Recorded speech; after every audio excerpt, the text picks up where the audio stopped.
Para mí los datos te cuentan solo una parte de la historia. ¿Cuál es la señal que te va a decir que es una buena idea o una mala idea? El cambio de paradigma de ChatGPT es acercarlo a las personas. Para mí es keep it simple, stupid.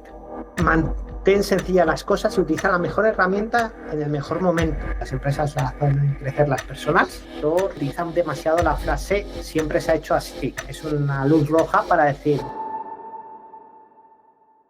Esto es By Humans, el podcast donde exploramos cómo los humanos estamos afrontando el nuevo paradigma digital en nuestras profesiones.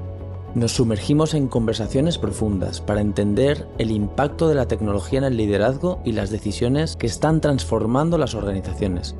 Buscamos entender cómo los líderes impulsan este cambio cultural y organizativo y cómo la inteligencia artificial y otras tecnologías, en definitiva, la innovación, están redefiniendo la forma en que trabajan, crean y deciden. Este podcast es posible gracias a High Experience, la consultora boutique de producto digital. Arrancamos.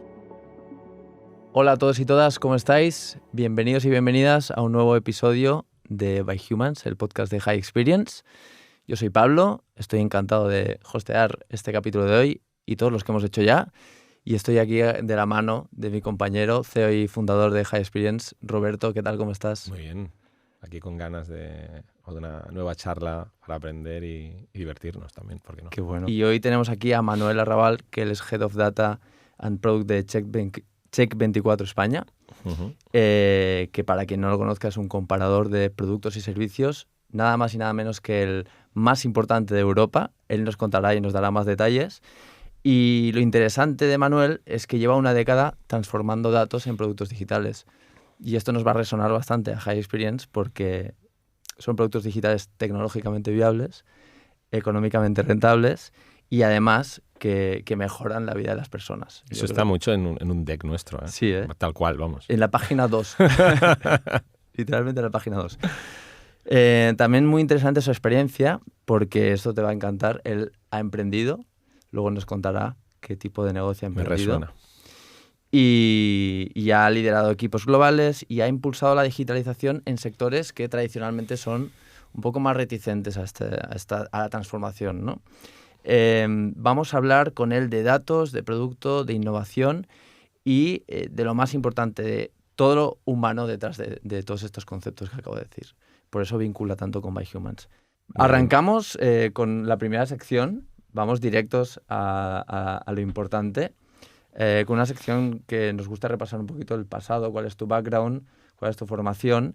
Y entonces la primera, lógicamente, va a ser que de estudiante de física o de haber estudiado física a director comercial y luego estar trabajando en producto digital, ¿cómo es esto? ¿Cómo llegas al mundo del producto digital? Bueno, pues realmente es un movimiento que no complicado, ¿no? Porque yo iba para profesor. O sea, yo estudié físicas, meteorología, como has comentado, pero mi ilusión era dedicarme a la enseñanza, ¿no? Estaba preparando el doctorado y de repente me llaman para una beca en una empresa y me voy para allá y de repente se me mete el gusanillo de la empresa privada, ¿no? En aquel entonces era una startup la que me llamó, pues, vamos, 6 personas, muy estilo Silicon Valley, en una especie de garaje, en unos bajos de un edificio y empecé ahí, ¿no? Entonces, pues claro, descubres un poco la parte que no sabes, ¿no? Y de ahí saltas a otra empresa. En esa empresa te dicen, no, pues ahora vas a ser director comercial, que básicamente era cerrar negociaciones con partners. Yo llevaba Torero, que es una especie de marca blanca para tiendas de ropa, pues toda la gestión con ellos y demás. Cierra esa empresa, tengo que reconvertirme, salto a otra empresa y así, y sin casi ni comértelo, termino en producto. Y eso es lo que llevo haciendo los últimos 15 años. Me apasionó desde el primer día y es lo que me pide el cuerpo hacer todos los días. En todas las etapas estas aprendí algo, ¿no? Aprendí la importancia de las personas. Yo soy muy reticente a esto de de la cultura de empresa, es la cultura de las personas de la empresa. Ujú. Eso es súper importante en todos los tipos de empresa. Muy, muy importante en las startups. Cuando, no sé, yo recuerdo Rastreator, yo fui el empleado número 11 o por ahí. Pues es muy, muy diferente que cuando lo dejé, que era el empleado número... O sea, ya llevábamos 100 empleados, más de 100 empleados. Muy diferente la cultura cuando son 10 que cuando son 100, pero lo importante son las personas. Claro. Es mantener ese espíritu del primer día. ¿Los 100 empleados en Rastreator era con el perro o sin? Con el perro, con Lola. Al principio ¿Existe el perro de Rastreator? existe el perro. Hay dos fases. Hay la fase, no era tan fácil tener un perro en la oficina. Y tuvimos la fase de convencimos al edificio para que nos dejara traer el perro. Vale. Porque, o sea, que no era cosa solo de una imagen de marca, un gancho de marca, sino que teníais no sé un qué perro. raza es. ¿Qué raza es? Es un Basset Hound. Vale. Casi todo el mundo cree que es un Beagle, pero es un Basset Hound que está más relacionado con la caza, Vale. con demás. Y lo teníamos. Era muy divertido porque tú te estabas trabajando y Lola tenía mucha manía de lamer zapatos, ¿no? Entonces, Iba limpiando los zapatos empezabas a notar algo y tú decías, uy. Qué bueno. Y si estabas en una llamada era complicado mantener el tipo.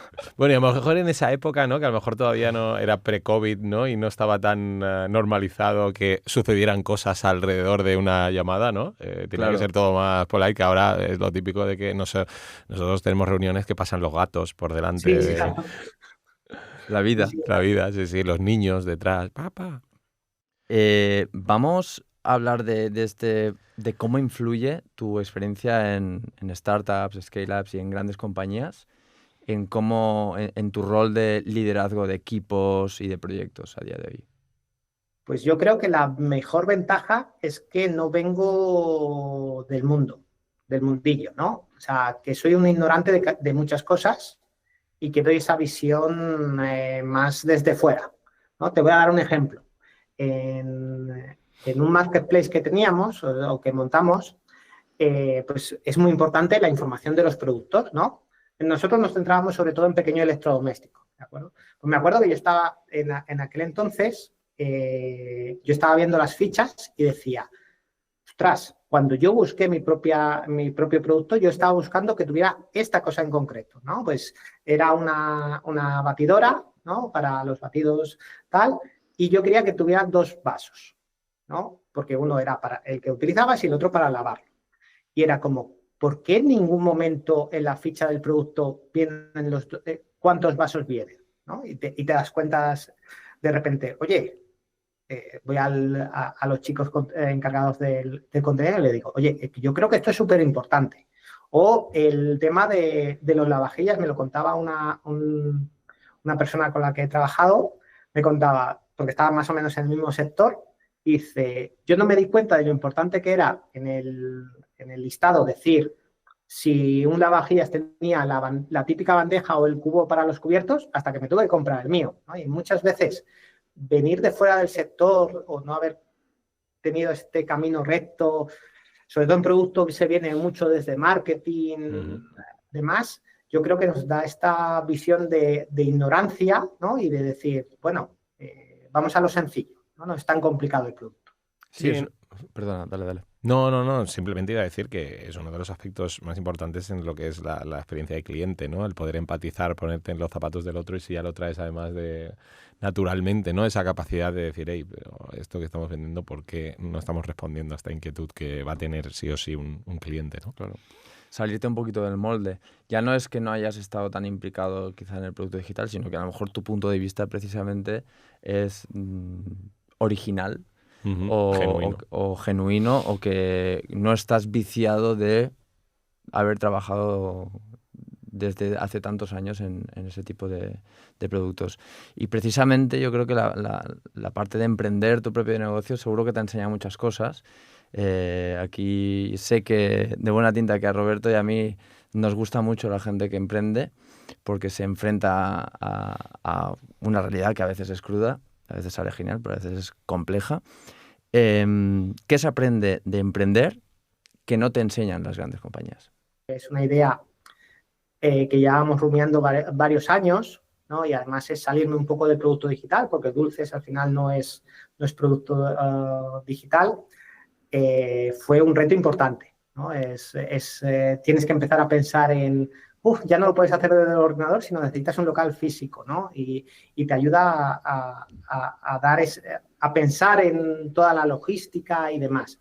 A mí me ha ayudado sobre todo a entender, yo creo que todos mis emprendimientos, a entender que los comienzos, los cimientos, es lo más importante de una empresa, ¿no? El tener la idea ni siquiera clara, ¿vale? Porque al final pivotamos mucho. Yo en Dulces tuve que pivotar, ¿no? Tuvimos que pivotar debido al COVID y demás, pero fue como teníamos claro la idea, los compañeros estábamos muy, muy alineados en lo que queríamos conseguir y fuimos hacia adelante. Y yo creo que eso es extrapolable a cualquier empresa, ¿no? Lo decía antes, las empresas son las personas, ¿no? Y si tú consigues que en tu equipo, en tu departamento, en la empresa haya un leitmotiv, ¿no?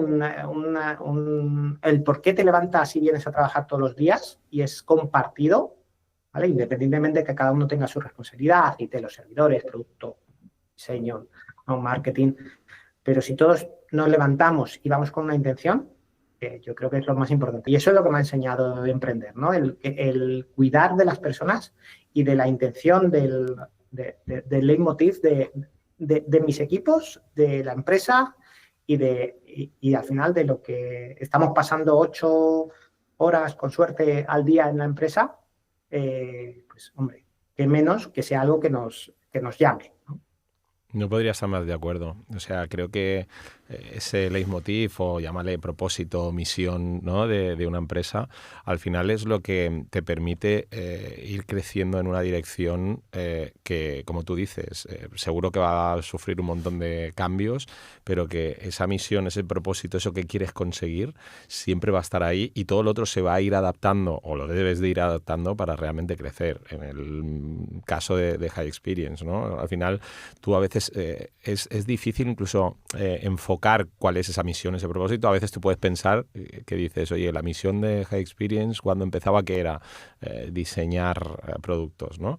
Pero realmente ahora, con este cambio que estamos viviendo, ¿no? De la inteligencia artificial, ¿no? de esa nueva etapa de transformación, ¿no? Ahora ya no es tanto transformación digital, que puede ser una transformación, ¿no? de tecnológica hacia adelante, exponencial de los negocios de las compañías. En este caso, High Experience, para mí, deberá tener... o sea, tiene una razón de ser, una razón de existir todavía más fuerte, que es la de ayudar a las empresas a evolucionar mediante la tecnología, ¿no? Ya no es el diseñar productos digitales. Para mí esa no estaba bien formulada esa misión, ¿no? Pero estaba implícita la que realmente es, ¿no? Que es la de ayudar a otras empresas con nuestro conocimiento, con nuestra perspectiva, con nuestro enfoque crítico, ¿no? a seguir transformándose continuamente, ¿no? Y creo que eso es lo que nos ayuda a ir dando forma, ¿no?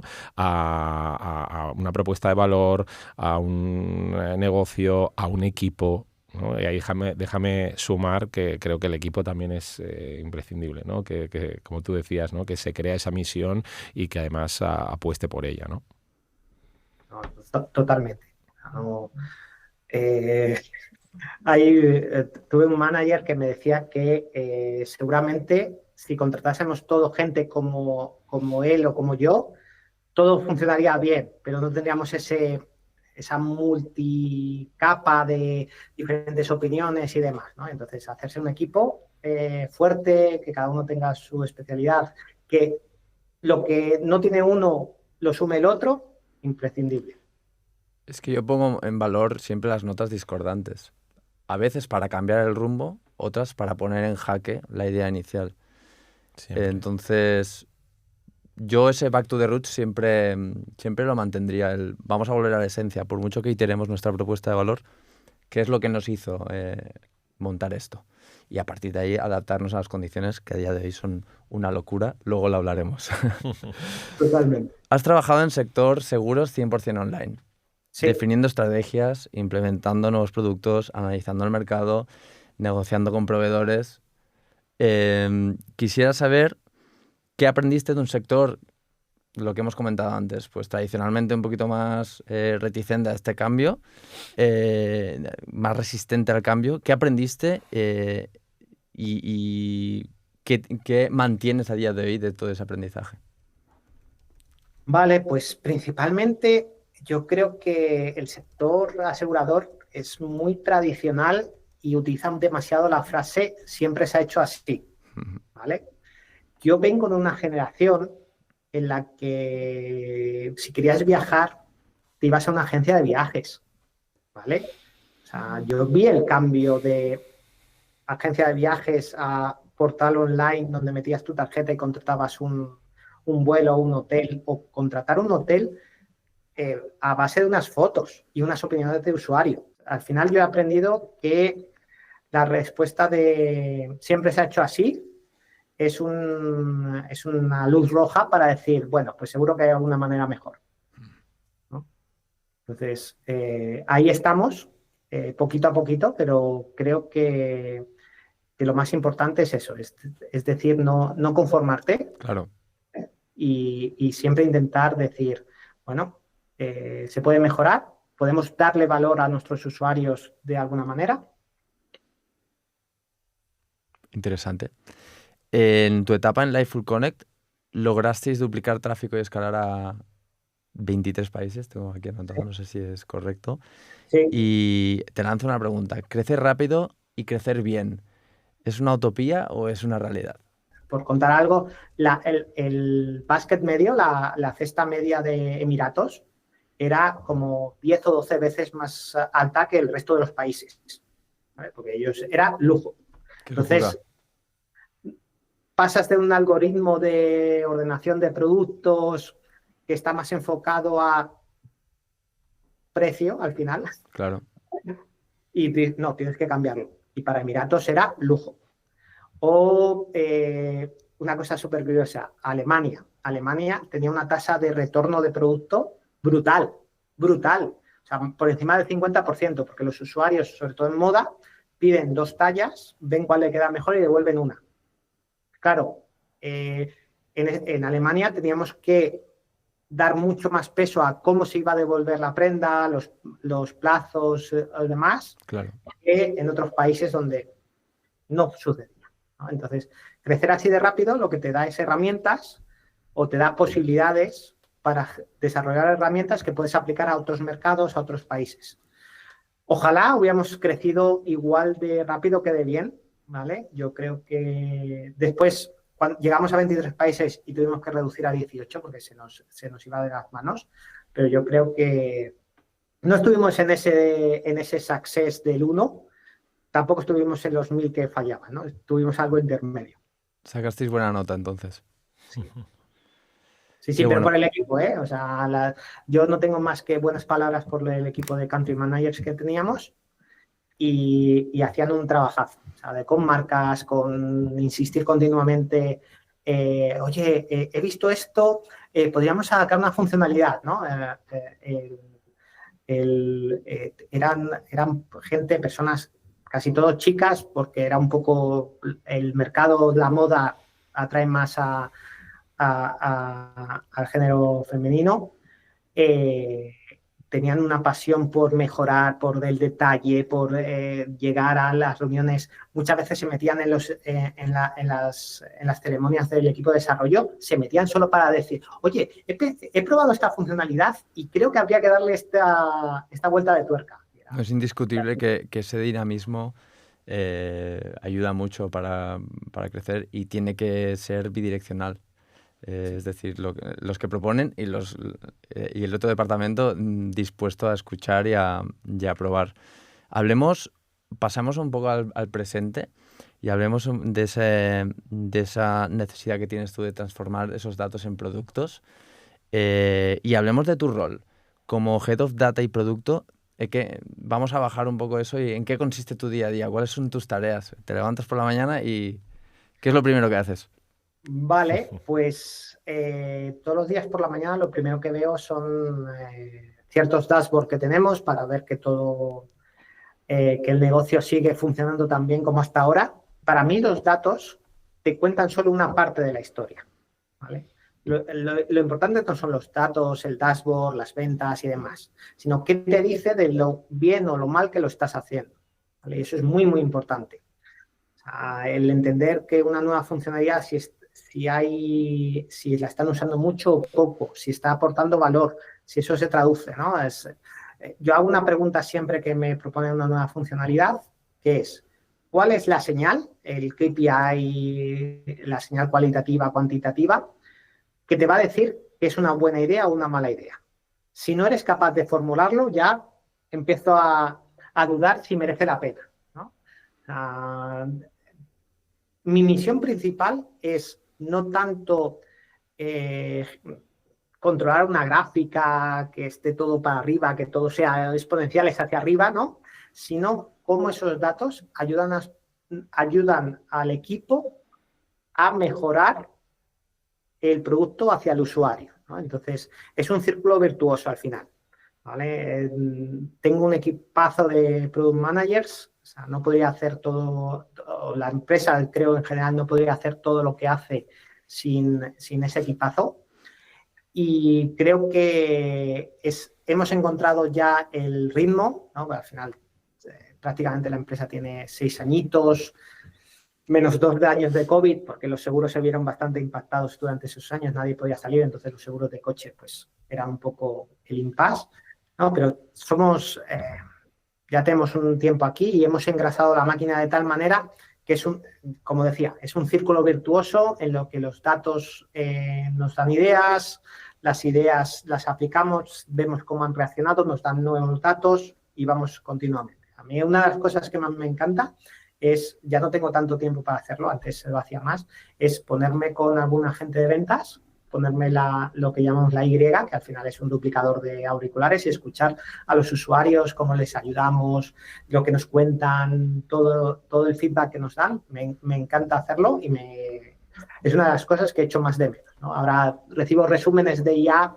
de cómo han ido todas esas llamadas, porque cada vez tenemos más y no puedo dedicarle tanto tiempo. Entonces, mi día a día es básicamente mejorar la vida de los usuarios, ¿vale? A través de muchas herramientas. Los datos es una, el diseño es otra, los OKR son otros, ¿no? Pero al final ese es mi día a día.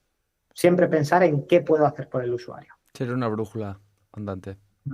¿Cuáles son los 3 KPIs que te dan de comer?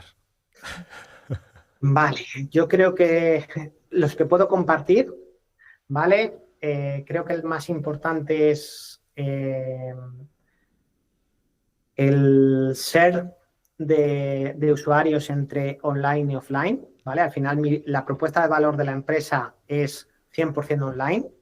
Entonces, la cantidad de usuarios que pueden hacer esto 100% online, la contratación o no necesitan soporte, es una métrica clave, porque es decir, al final podríamos escalar como han hecho muchas empresas, reduciendo funnel, ¿vale?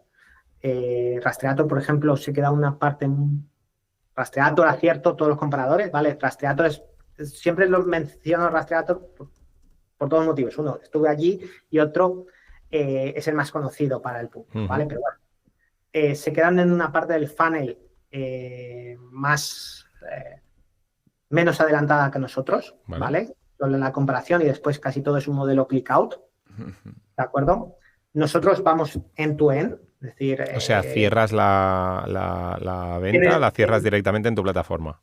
Correcto, puedes meter tus métodos de pago, tienes una cuenta de usuario kind of parecida a Amazon, donde tienes tus modos de tus sistemas de pago, puedes ver las transacciones, ¿no? Yo cuando entro, pues, por ejemplo, veo todos los coches que alquilo, o los seguros que tengo con Check, o todos los productos los tengo ahí, tengo mi método de pago, soy un desastre con eso.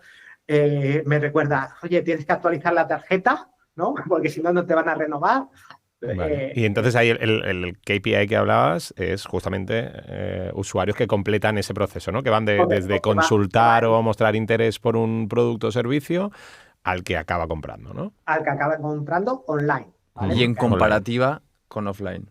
Correcto. Ese share, ¿no? Ese porcentaje que ha ido creciendo con el tiempo y no puedo compartir un número, pero estamos muy, muy contentos cómo ha evolucionado esa diferencia. El trabajo principal es eso, controlar el funnel, tengo KPIs muy específicos y decir, oye, aquí hay algo o no. Barreras en el proceso, podríamos decir, ¿no? Sí, o puntos de oportunidad. ¿Vale? A veces sí, barreras que generan puntos de oportunidad, ¿no? Claro.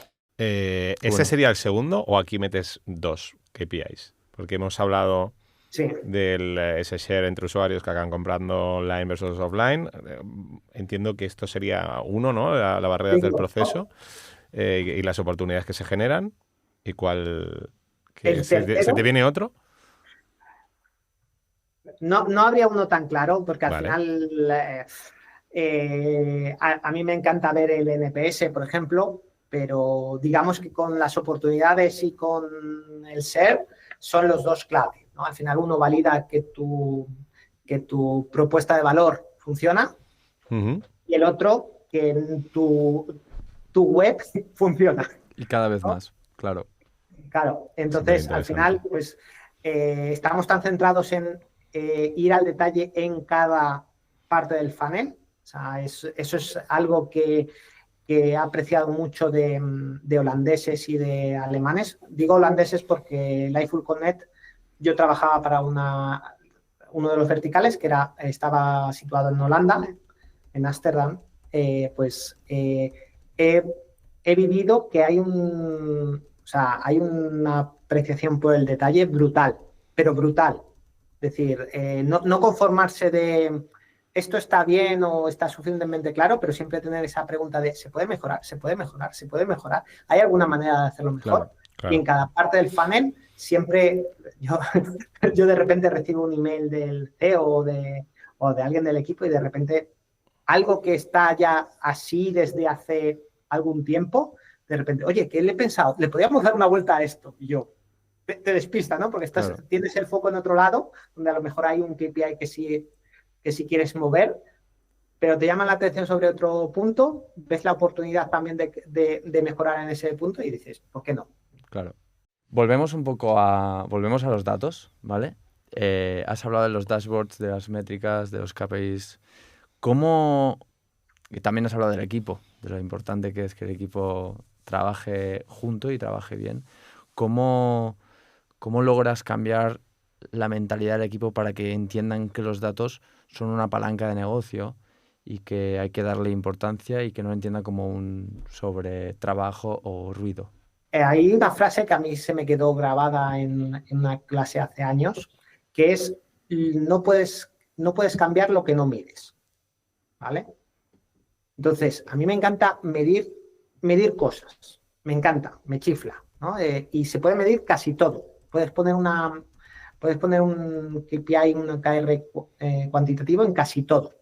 Y si tú haces que la persona se identifique con ese objetivo y que intente mejorarlo, o sea, consigues el super equipazo que tenemos, ¿vale? O sea, que el desarrollador esté preocupado por, no sé, si es un desarrollador de front, de repente, pues que esté constantemente, o sea, yo tengo alguno que está constantemente revisando los errores que hay de bloqueos, ¿no? Tenemos logs y de repente usuarios que se han caído en una parte del proceso. Pues entra, ¿ha habido algún error en el front? ¿Ha sido que el botón pues no se podía clicar? ¿No? Pues hay desarrolladores que se implican muchísimo. Producto, obviamente, siempre pues, he construido un poco el equipo poquito a poquito. Y claro, obviamente traes a gente que más o menos tiene ese perfil, así que también están súper enfocados a ello. ¿Y cómo lidias con las posibles fricciones entre departamentos? Ay, el eterno debate. A ver, quizá aquí tus skills de ventas y de director comercial te han venido bien. Pues hablando mucho, explicando Claro. mucho. O sea, al final yo soy el malo. Yo soy el malo en todas. O sea, yo soy el tío que dice, esto no se va a hacer, ¿vale? Por esta razón y esta razón, pero soy el malo. Entonces, pues tienes que invertir mucho tiempo con cafés, explicando a la gente por qué no, por qué sí, cambiando un poco las tornas y diciéndole, ¿tú crees que esto de verdad va a funcionar? ¿No? ¿Crees que a veces tienes que llegar al extremo de, es que ¿qué mano me corto, la izquierda o la derecha? Papá Claro. o mamá, ¿no? Y si le haces partícipe a él de la opinión, le das oportunidad de defender su idea, a veces yo he cambiado de opinión. Claro. No muchas, pero a veces me han convencido de que la decisión que había tomado de despriorizar otras cosas no era correcta. Ujú. Ahí también hay que ser honesto, ¿no? Decir, oye, pues no, estaba equivocado, vamos a cambiar. Esa palabra me encanta. Eso fue me regalaron un libro además al respecto hace unos años mi actual CEO, que básicamente habla sobre el error y admitir tus errores. Entonces, a mí me encanta admitir mis errores. O sea, si yo tuviera toda la respuesta, ¿para qué necesitaba un equipo? ¿No? Lo mencionábamos antes. Es decir, si no tengo a alguien en el equipo que disienta de mi opinión, pues para eso hoy por hoy, tendría 18 agentes de inteligencia artificial que hicieran lo que yo les mandaba y ya está, ¿vale? Pero no, o sea, no funciona así, las empresas no crecen así, vuelvo a decir, las empresas las hacen crecer las personas y lo más importante es que contratar personas no solo que te complementen, sino que incluso tengan visiones distintas, no voy a decir contrarias, pero distintas a las que tú tienes. No puedes contratar a todos gente de tu mismo corte, ¿no? Necesitas esa innovación, ese deseo, ese tú no tienes razón, creo que la tengo yo, obviamente siempre con educación, pero necesitas ese tipo de grupo humano.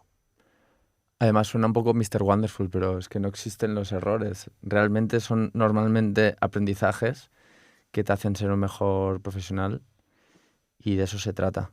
Yo en High Experience cometo muchos errores y me hacen aprender. No, y es tener esa visión constructiva, ¿no? Pero a la vez también tener el valor, ¿no? De decir la tuya, de apostar, de creer en algo fuertemente. Que un error hoy es acierto mañana, porque tenemos la posibilidad de iterar. 100%. Completamente. Yo te digo, hay muy pocas ocasiones en mi carrera, alguna ha habido, en la que un error ha llevado a algo. Mi segundo emprendimiento, un error de previsión nos llevó a cerrar la empresa. Bueno, pues aprendí algo, ¿no? En Estados Unidos te darían un aplauso. Sí, eso lo he notado mucho. Es una filosofía distinta. Cuando hablo con gente del otro lado del charco, Estados Unidos y demás, me preguntan muchísimo más por mis fracasos y qué ha sacado de ellos que en España. En España casi siempre lo primero que te ven es el éxito, la medallita, pero en Estados Unidos les encanta lo que has aprendido. Uh-huh. Estupendo. Un ratito después de haber arrancado, por fin llega la IA aplicada al producto. Y lo ha dicho él primero, ¿eh? Sí, sí. Ahora ha mencionado la palabra IA. Nosotros no habíamos dicho nada. Chupito. Chupito de café ya va haciendo falta. LLM Ops. ¿Qué nos tienes que contar sobre esto a nosotros? LLM Ops para mí es dar ese salto desde algo que es increíble, ¿vale? A algo que es palpable, ¿vale? O sea, yo estoy sincero, yo ya trabajaba con inteligencia artificial, machine learning, en el año 2000, ¿vale? El salto cualitativo, el cambio de paradigma de ChatGPT de hace, ya casi vamos a ir al cuarto año, ¿vale? Es acercarlo a las personas. No es realmente la tecnología debajo, sino acercarlo a las personas y hacer algo tangible. Es decir, eso de escribir un texto y que te lo formatee y que te lo pueda traducir a 200 idiomas. Es brutal. Que te entienda la máquina es brutal. Yo trabajaba hace 20 años en sistemas algorítmicos de chat, ¿vale? El típico de si va por aquí, dile esto, si va por allí, dile esto. Tal, tal, tal. Ahora eso en 5 minutos, con un LLM, le entrenas bien y cumple. Yo me acuerdo de haber anidado opciones increíbles. O sea, además era brutal porque empezabas con un árbol muy pequeñito y de repente se hacía ingobernable, ¿no? Pues el LLMOps para mí es eso, ¿no? Es mover de estas buenas ideas, de estas nuevas tecnologías a algo tangible, algo que aporte valor al usuario. ¿Puedes explicarnos algún ejemplo real donde estés aplicando este enfoque? Muchos. El más clipable y viralizable, por favor. Clickbait, por favor. Vale, pues que pueda compartir, ¿vale? Yo creo que nuestra solución de atención al usuario ha dado un salto brutal. Ahora mismo, si nos llamas, puedes entrar en la bolsa de nuestro sistema automatizado de inteligencia artificial, donde el 90% de las veces yo no soy capaz de saber si es un agente real o es una inteligencia artificial, y es capaz de ayudarte de tal manera que muchas veces ni siquiera necesita, porque muchas empresas lo que están haciendo es solo un sistema de cribado, un IVR un poco modernizado, ¿no? El típico, antes era pulsa 1 si quieres hablar con no sé cuántos, pulsa 2. Pues lo que le han hecho es meter una capa para que sea menos incómodo. Nosotros no, nosotros hemos dado un paso más allá, le estamos alimentando constantemente con experiencia, documentación, procesos, y es capaz de realmente ayudar a las personas, ¿no? Es ese salto cualitativo y de paradigma en la que un bot, para muchos casos, es capaz de darte una respuesta completamente correcta y tú eres totalmente ignorante de que no es una persona. Me gustaría vivirlo eso, ¿eh? Ya me pasarás a una demo te o algo. paso, después de la entrevista te paso el número directo para que no entres, porque ahora mismo es un test AB, ¿vale? Claro. Hay que probarlo. El otro día, Como puedas, como lo puedas. lanzamos la primera vez,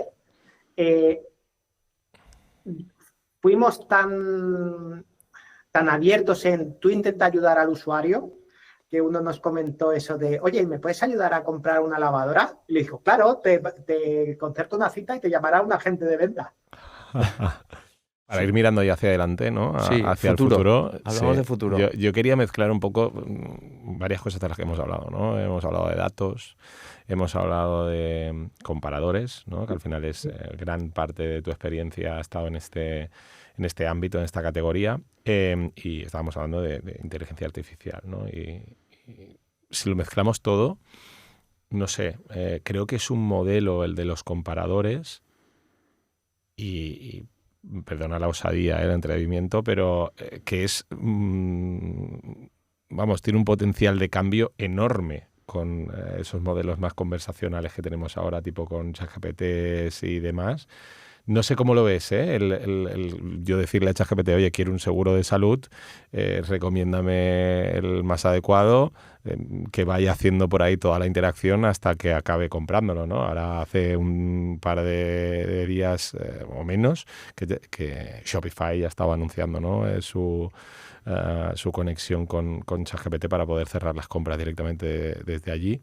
¿Qué opinas? ¿Qué sensaciones tienes? Que en el sector entiendo que es algo que ya se está estudiando, ¿no? Ya se está mirando hacia ahí. No sé si estudiando, pero ya se comenta, ¿vale? Y a mí me encantaría. Es decir, el problema con eso es al final el mismo problema que Google, ¿no? Buscas en Google unos síntomas y puedes tener cualquier cosa. Te estás muriendo, ¿vale? Al final, ChatGPT o cualquier cliente que uses solo es tan listo como la información que le proporcionas. ¿vale? Entonces, llegaremos a un momento en el que esa información sea tan confiable como con hablar a alguien especializado, un broker. Por eso el rol del broker en seguros es tan importante, porque es alguien formado que tiene unos determinados estudios, que tiene que ir renovando certificaciones y demás, ¿vale? Nosotros somos brokers, ¿vale? Tenemos responsabilidad legal hacia nuestros clientes. Yo creo que en los próximos años sucederá que los LLMs serán tan o mejores que el experto sobre una materia, ¿vale? Pero todavía no estamos ahí. Yo me he visto en alguna situación en la que he tenido que consultar algo, he hecho una consulta rápida, ¿no? en ChatGPT y me ha dado una solución que no era la correcta, ¿vale? Después hablándolo pues, al final haces el draft de la idea, la comentas con legal o con alguien y te dice, no, eso no es del todo cierto por esto, ¿no? Pero estamos ahí y si, como digo, prácticamente 4 años desde el anuncio, si ahora mismo estamos donde estamos, en 2 años más, ¿dónde estaremos? Claro, esa era mi pregunta, ¿no? Claro. De aquí, ¿y crees que eso se cumplirá de aquí 5 meses, 5 años? Pues es buena pregunta. Porque Yo esto creo es exponencialmente que cada vez más rápido. Yo creo que va a haber esa línea exponencial. También te digo, para mí GPT-5 fue una decepción, no fue tan bueno. Tiene muchos motivos, ¿vale? Hay algunos comerciales, otros de estándar de la industria. No fue ese salto que hubo, por ejemplo, del 3 al 4, ¿vale? Pero creo firmemente que el plazo temporal, no estamos hablando de décadas, sino de años, y si me tiras de la lengua diré pocos años y no tanto. Claro. Déjame profundizar un poco y darle un poco, ¿no? Hurgar la herida, porque me interesa, o sea, el escuchar a expertos como tú con recorridos tan profundos en productos tan concretos, ¿no? como los comparadores. ¿Qué imaginas que puede, en un hipotético escenario donde los agentes, los chats, llámale como quieras, ¿no? Podamos comprar a través de ellos directamente? En un hipotético escenario donde convivan, donde tengan que convivir, ¿no? Esas plataformas, porque al final considero que van a seguir durante unos años, ¿no? Habiendo independencia, como tú decías, ¿no? También, igual que todavía siguen existiendo tiendas de viajes donde voy pues a un viaje más personalizado, más a medida y demás, ¿no? Donde algo que te dice que son expertos en esa materia, vas a ellos. ¿Qué consideras que una plataforma como Check24, Rastreator, etcétera, pueden darle al usuario como valor competitivo con un buscar directamente en ChatGPT o cualquiera de sus homónimos? De acuerdo, pues ahí hay 2 partes. La primera es que creo que no será ChatGPT contratando un seguro, sino que será una empresa, Check24, Rastreator, quien sea, conectándose con ChatGPT o cualquier cliente. Uh-huh. Esa es mi visión. O sea, no creo que haya ese salto en el que la gente de ya vaya directamente al producto final. Esa es 100%. lo que yo pienso que va a suceder, porque al final cualquier agente de IA pues, necesita dar soluciones muy generalistas y entonces los nichos existen, pues lo mencionaba, ¿no? La agencia de viaje, las que han sobrevivido o las que yo tengo noción de que han sobrevivido son muy nichos, ¿no? Claro. Pues viajes para recién casados, ¿no? Donde quieres que todo esté perfectamente controlado y no preocuparte de nada. Pues igual aquí, ¿no? Al final vas a tener seguramente algunas soluciones generalistas integradas, ¿no? Pues que te den una idea aproximada que necesitas, que buscar, y después ya cuando intentes o empieces el proceso de contratación, pues accederás. Seguramente será un metabuscador, ¿no?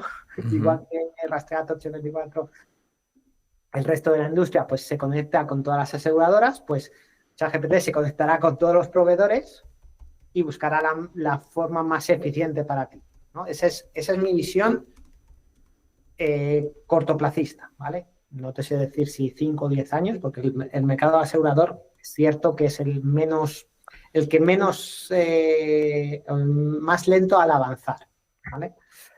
Ojalá suceda el momento en el que todo sea automatizado y entonces, pues a lo mejor tendremos que evolucionar a ser mucho más nicho, ¿vale? Pues igual que las agencias de viaje, ¿no? Pues, un especialista, un nicho es donde te ayuda, ¿no? Uh-huh. Al final, el 80% de la gente, Pareto funciona en todas las situaciones. El 80% de la gente puede ir por un canal, digamos, estándar. Siempre habrá un 20% de la gente que necesitará un especialista, necesitará un nicho para ello. De momento, el futuro el cielo es el límite, ¿no? Y no, yo pienso en el hoy, cómo ayudo a mis usuarios y cómo le voy a ayudar en el próximo año. De momento no me estoy, aunque la conversación está saliendo ya, no estoy tan preocupado por lo que va a pasar. Creo que esa labor de las marcas como curadores, ¿no? De en este caso de productos o de servicios, ¿no? Que se preocupan por entender de verdad cuál es el que te puede ofrecer el mejor servicio, qué te ofrece y demás, y que hagan un poco como de, ¿no? La labor del curador, que después un poco el distribuidor, a lo mejor tal vez incluso pues son esos agentes, ¿no? Los que distribuyen ese resultado de, oye, esto es lo que considero que es mejor para ti, pero eso es, pues, Check24 en este caso, el que lo decide, ¿no? Y claro, es ChatGPT el que le hace llegar la respuesta al usuario porque es el medio por el cual está interactuando, ¿no? Hipotético escenario que podríamos imaginar. Además que somos más exigentes en relación al dinero que nos cuestan las cosas. Entonces, quizás hay cierto tipo de producto, suscripciones o cosas mundanas que sí que se las encargas a un LLM, oye, hazme tú esto, o la compra de cada semana, o whatever. Y luego hay cosas más que generan más compromiso, como puede ser un seguro de coche o de hogar o tal, que igual ahí sí que necesitas más personalización. Veremos cómo evoluciona todo esto. De aquí aprovecho para preguntarte si mañana tú empezaras un proyecto desde cero, en este contexto ya actual, ¿qué principios básicos respetarías siempre al trabajar con datos y al diseñar, desarrollar o potenciar un producto? Vale, pues seguramente que el dato se tiene que utilizar para mejorar el producto. No es el producto, puede ser el producto, obviamente, pero no. Ese es otro tipo de empresas en las que yo nunca me he visto atraído en ellas, ¿vale? Pero para mí hay que utilizar los datos de forma ética, siempre para mejorar el producto, ¿vale? Siempre para darle el mejor servicio al usuario dentro de la propuesta de valor que tu producto tenga. Entonces, vuelvo a decir, círculo virtuoso, ¿no? Los datos te dicen cómo va tu producto ayuda al usuario, el usuario hace unas cosas, eso te da unos datos y vuelves una y otra vez. Y vas mejorando hasta que el producto decae, ¿no? Como se ha demostrado en la historia, siempre hay la fase de crecimiento, la fase de mantenimiento y la caída. Pues vamos con las 3 últimas y ya acabamos, aunque es muy interesante y seguramente si estuvieras por aquí ahora iríamos a alargar la conversación echando un café o lo que fuera. Muchos de nuestros oyentes son líderes o aspirantes a liderar un equipo en tecnología y quisiera que les dieras un consejo para, a mí me ocurre también, y no estoy quizá tan metido en tecnología, pero ¿qué consejos les darías para no perderse en esa complejidad técnica, en ese mar inmenso de herramientas y mantener foco en el impacto real de lo que hacemos? Para mí es keep it simple, stupid. Mantenerlo simple. Somos animales y el humano somos animales y queremos sencillez, no queremos complejidad. O sea, mantén sencillas las cosas y utiliza la mejor herramienta en el mejor momento. Yo te os lo comentaba, ¿no? Yo estuve trabajando en chats de árbol, ¿no? De si dice esto, hace esto, si dale estas opciones, si continúa. El LLM, los modelos de lenguaje, lo que te permite es quitar esa fricción, pero a lo mejor en tu modelo no es necesario. Claro. Entonces, utiliza la mejor herramienta en el mejor momento. Al final, un product manager, lo que tiene que hacer es optimizar algo, un producto o un servicio, reduciendo el costo y aumentando el valor, ¿vale? Esa es la definición del libro del product manager, ¿vale? Pues si optimizas el proceso a través de unas herramientas, genial, pero no pongas la herramienta por tenerla. No necesitas blockchain si a ti no te aporta nada en tu industria, ¿vale? No te aporta nada meterte en sistemas complejos de Kubernetes en Amazon Web Service si tu página es simplemente un escaparate para que te hagan un formulario de contacto. No complejices las cosas si no es necesario. Claro. Se nos llena la boca. Me encanta probar nuevas herramientas y demás, y siempre veo el dibujito de esto de quién trabaja con nosotros, ¿no? Yo estoy echando cuentas y no te salen. No salen las cuentas, ¿no? Hay empresas que trabajan con 18 herramientas diferentes para hacer la misma cosa. No me cuadran. Yo lanzaría otro consejo, si me permites, que es destina un tiempo diario o semanal, según tu necesidad, a explorar esas herramientas, porque muchas veces nos puede entrar ansiedad de que todo avanza tan rápido que a la que estás 2 semanas, pues parece que te lo has perdido todo. Y bueno, ese contraste de qué es lo que yo necesito y qué es lo que me ofrecen, pues realizarlo con la suficiente claridad como para ver si realmente las vamos a probar o no las vamos a probar. Totalmente. En ese sentido, yo en mi equipo siempre le digo que tiene el plazo de 2 semanas, ¿vale? Si alguien del equipo viene con una nueva herramienta, cualquier cosa, tiene 2 semanas para demostrarnos que es mejor, ¿vale? En 2 semanas es suficiente tiempo para saber si nos gusta, si no, si cumple lo que queremos, si no, ¿vale? Entonces, hay un periodo que es 2 semanas para convencernos. Si nos ahorra tiempo, se establece como herramienta de trabajo y adelante. Si no es mejor que lo anterior, pues no continúa. Pues eso siempre lo he animado en todos los que he gestionado, que he tenido esa capacidad de decir, puedo decidir las herramientas y ha funcionado muy bien. Estupendo. Directa y al pie. Manuel, ¿qué dato o indicador es el que más te preocupa o el que no te deja dormir tranquilo? Para mí, el NPS del empleado. Es decir, no hay... Vuelvo a decirlo, para mí la clave de cualquier empresa es la gente que trabaja allí, ¿vale? El pulso, la máquina del café, ponerte a hablar con un desarrollador o con un agente y preguntarle qué tal va el día, qué dificultades tiene. Eso para mí es la clave. Es decir, en Rastreator, Henry, que era el fundador de Admiral, del grupo al que pertenecía Rastreator, tiene una frase que era que si el empleado está contento, hace mejor su trabajo, ¿no? Venía a decir algo así. A mí me encantaba, la tuvimos durante mucho tiempo pegada en la pared, ¿no? Si el empleado le gusta lo que hace, lo hace mejor. Pues para mí eso es una clave. Entonces, si te pregunto qué es lo que te hace sentir que las cosas van bien, ¿también es el NPS? Sí. Sí, para mí es más ese sentimiento de empuje, de voluntad, de que todos tiramos en la misma dirección. De repente se cae un servidor y tienes a 10 personas diciendo ¿qué puedo hacer? Claro, eso está muy bien. Hay varios momentos de esta entrevista o de este capítulo que si haces clip seguro que la gente de tu equipo estará contenta.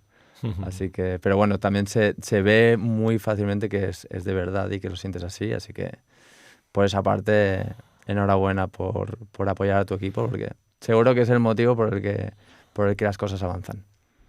Sin duda. Pues nada, Manuel, ¿algo más que añadir? Roberto. Yo lo he visto súper interesante y nada, y agradecerte muchísimo tu tiempo, que hayas compartido tantas historias, aprendizajes y visión con nosotros y la gente que va a ver o escuchar este podcast. Que vaya muy bien. Muchas gracias. Muchas gracias, igualmente. Y hasta aquí llega este episodio de By Humans. Si te ha gustado, no olvides darle like, comentar y compartir este contenido. Además, si tienes poco tiempo y quieres recibir un resumen de cada podcast, suscríbete a nuestra newsletter. Hasta pronto.